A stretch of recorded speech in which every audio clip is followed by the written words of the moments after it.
Outsourcing ఉద్యోగాలకు అందించాల్సిన జీతాలు ఈపీఎఫ్ వంటివి అందుతున్నాయో లేదో సంబంధిత శాఖలు పొద్దున లేస్తే అధికారుల మీదనే పడుతున్నారు. అధికారులకు వేతనాలు ఇవ్వరు, అధికారులు రిటైర్ అయితే రిటైర్మెంట్ బెనిఫిట్స్ ఇవ్వరు, అధికారులు పని చేస్తలేరు అని వాళ్ళ మీద వాళ్ళకు పని ఇవ్వరు, పని చేస్తలేరని వేధిస్తున్నారు.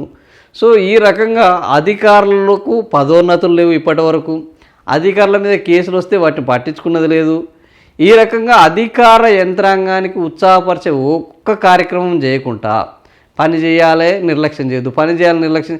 అసలు అధికారులకు మీరు ఓ క్లియర్ కట్ గైడెన్స్ ఇచ్చి వాళ్ళకు వేతనాలు సరిగ్గా అందట్లేదు.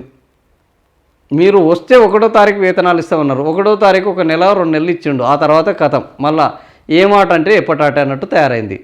గతం కంటే ఎక్కువ ఇంకా దారుణంగా తయారైందని అధికారులు చాలా వాళ్ళు కూడా చెలో ఇందిరా పార్క్ అనే రిటైర్ అయితే ఇప్పుడు ఇక్కడ ఒకటి ఉన్నది వార్త చూపెడతాను. రిటైర్ అయితే ఆ రిటైర్ అయినకు బెనిఫిట్స్ ఇవ్వక పాపం నేను చస్తున్నారో నన్ను పట్టించుకోరని చెప్తుండే. ఇంకో గీడ నా రిటైర్మెంట్ పైసలు ఇవ్వండి బాబు, నాకు ఎన్ని పైసలు ఇవ్వాలి, వైద్యానికి 18 లక్షలు అప్పు అయిందట ఇప్పటికీ. ఆయన జిల్లా ఆఫీసర్గా పనిచేశాడు. ఏం జిల్లా ఆఫీసర్గా పనిచేశాడు ఇక్కడ మనకు కనిపిస్తుంది. ఖరీదైన వైద్యం 56 లక్షల బెనిఫిట్స్ ఇస్తే అప్పు తీరుస్తాను. రిటైర్డ్ జిల్లా సంక్షేమాధికారి, డిస్టిక్ వెల్ఫేర్ ఆఫీసర్గా పనిచేశారు, DWOగా.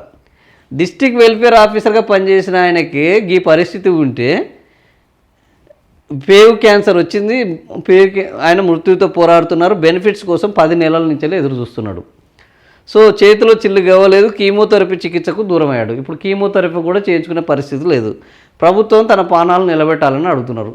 ఈ రకంగా జీవితాంతము ప్రభుత్వం కోసం పనిచేసిన వాళ్లకు మీరేం దయాదాక్షిణ్యం చూపెట్టట్లేదు. ఏ ప్రభుత్వాలు, బీఆర్ఎస్ కానీ కాంగ్రెస్ కానీ ఏ ప్రభుత్వాలు వీళ్ళ మీద దయాదాక్షిణ్యాలు చూపెట్టాల్సిన అవసరం లేదు.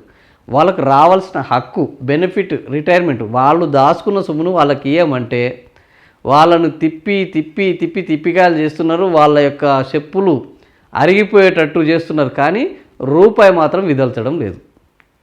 దానమన్నా ఎవరన్నా అడుక్కుంటే దానమన్నా వస్తుంది, కానీ ప్రభుత్వాన్ని మాకు రావాల్సిన డబ్బులు ఇయ్యరా బాబు అంటే కూడా ఇస్తలేరు. ఈ రకంగా వాళ్ళు అవస్థలు పడుతున్నారు.